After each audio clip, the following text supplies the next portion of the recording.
What if the greatest threats to a nation aren't always what you see coming? What if they're hidden, operating right under our noses, subtly reshaping our world from within? Today, we're taking a deep dive into a truly compelling strategic analysis document. It's titled The Hybrid Internal Enemy, U.S. Destabilization Strategy. And this document, it lays out a fascinating, maybe unsettling hypothesis: the existence of a highly unconventional adversary, one that operates, well, far outside the traditional definitions of warfare. Our mission in this deep dive is really to unpack the core ideas of this document for you. We're going to explore this concept of a hybrid internal enemy and their alleged aim to fracture the nation from within. We'll look at who this unseen adversary might be, how they supposedly operate, their strategic goals, and of course the potential implications described in the analysis. Think of it as your shortcut to getting informed on this really intriguing and frankly critical perspective. It is fascinating, isn't it? Because the document really moves beyond the classical external foe, the kind we usually picture. It introduces this central idea, this hypothesis of an internal hybrid enemy, an entity that strategically infiltrated civil, military, and economic institutions. And this enemy, it's described as operating both as a catalyst for internal crises and, crucially, as an architect of a kind of geopolitical shift. I think the real insight here is how this document suggests the battleground isn't just physical anymore, it's psychological, it's digital, aiming to exploit the very fabric of society. Okay, so this isn't a conventional army we're talking about marching across borders. It sounds much more like a shadowy, intricate network. Who exactly are the players in this clandestine collaboration, according to the analysis? Yeah, it paints a very nuanced picture. The analysis points to two main types of collaborators, you could say. First, there are foreign agents. Primarily, it mentions North Korea and Iran. And they're said to be operating from off-soil bases, think Latin America, Canada. These are basically operational hubs set up outside their own countries, probably for plausible deniability, extending their reach. And they also seem to leverage financial hubs in the Gulf. Places like Luxembourg, Macau, Dubai are mentioned as examples. Right, but then the document takes an even more, well, unsettling turn, doesn't it? It suggests it's not solely an external threat. It implicates domestic figures, too. And that's where it gets really complex, I imagine. Precisely. And the document is quite specific about the types of compromised domestic figures it sees involved.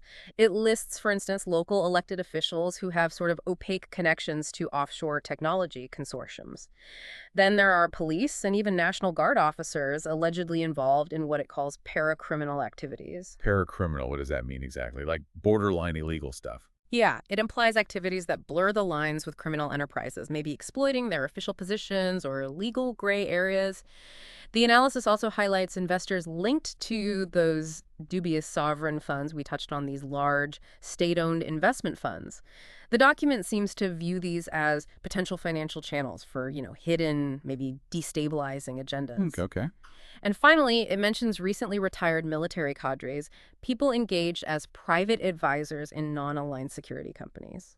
So you see, it's this intricate web where the enemy is potentially starking internal crises while also subtly reshaping global power dynamics. So these are the hidden players, this network.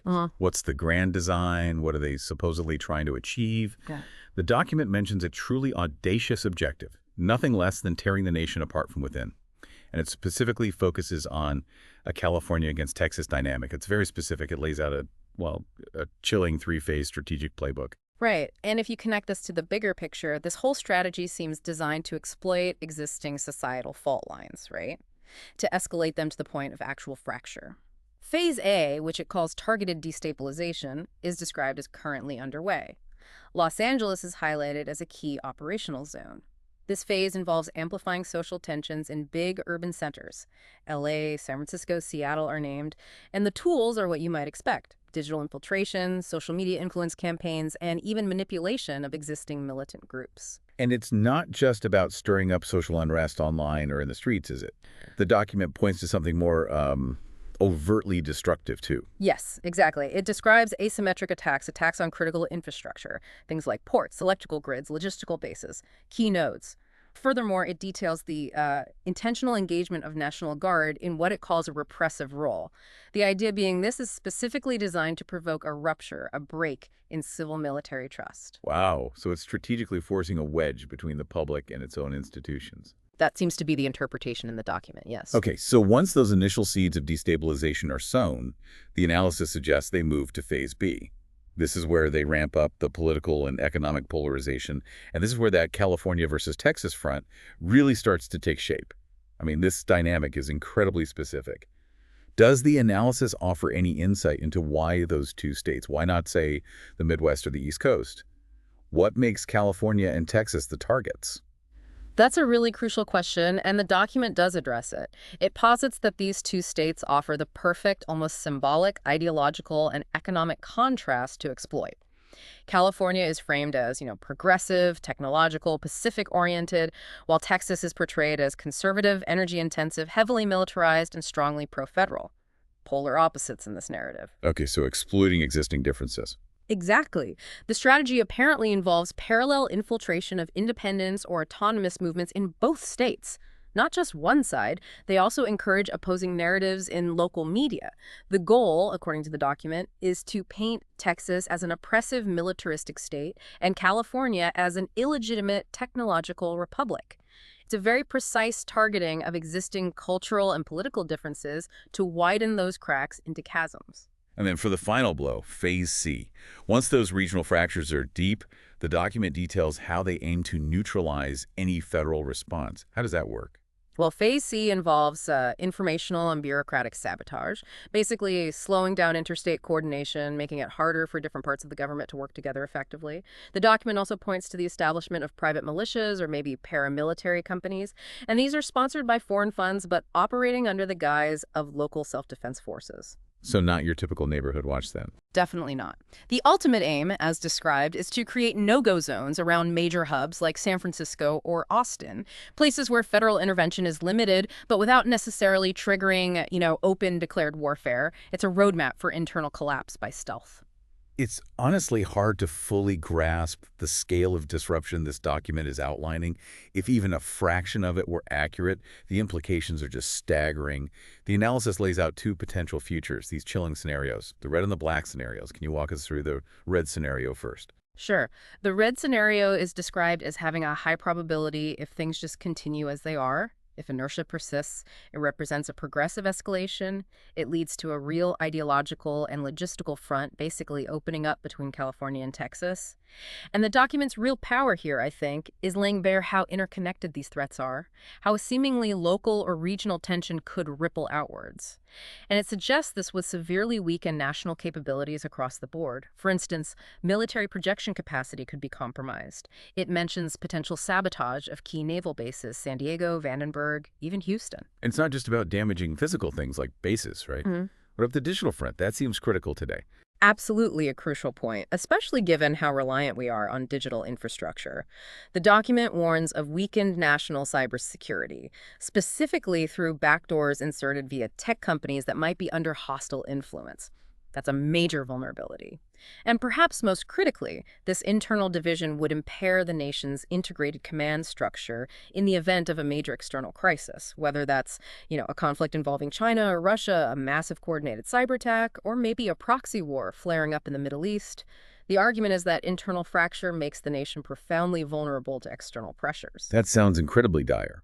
But then there's the black scenario, which the document explicitly states is to be avoided absolutely. What does that look like? It sounds even worse. It is portrayed as much worse, yes. The black scenario describes a total disconnection between major states, leading to a de facto balkanization of the United States, basically, a fragmentation into smaller, potentially hostile entities, reminiscent of, the historical Balkans.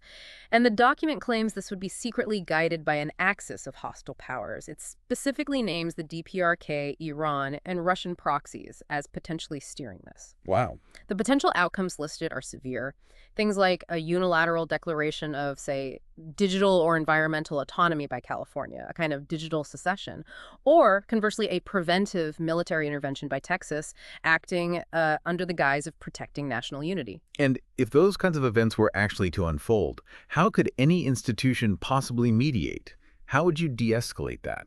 Well, the document suggests it would become almost impossible. It predicts a total information war, fueled by advanced AI and deepfakes. This would essentially make reasoned institutional mediation impossible. It's a truly bleak vision, and one the document clearly flags as catastrophic. Yeah, it's a lot to take in, isn't it? This document paints a picture that's almost cinematic in its scope, its drama. But it doesn't just lay out the problems. It also offers some urgent recommendations, doesn't it? What are the immediate countermeasures proposed to try and combat this kind of threat? It does provide some very specific urgent recommendations, yes. First, it calls for the activation of a dedicated interagency cell. This would integrate key players, the BOD, NSA, DHS, that's Defense, National Security Agency, Homeland Security, plus a restricted group from civilian intelligence, a focused team. Second, an urgent mapping exercise, identifying political, military, and financial figures who might have these dubious connections to foreign or offshore entities, basically finding the potential weak points. And what about protecting the actual critical infrastructure, those ports, grids, servers you mentioned earlier, from these kinds of highly targeted attacks? Right. The document recommends the discrete establishment of a security cordon, a protective layer, around critical servers and military logistical centers, specifically in California and Texas. And finally, it calls for the preparation of an interstate stabilization plan. This even anticipates the potential need to redeploy regular troops, possibly under a humanitarian cover, if widespread riots were to break out.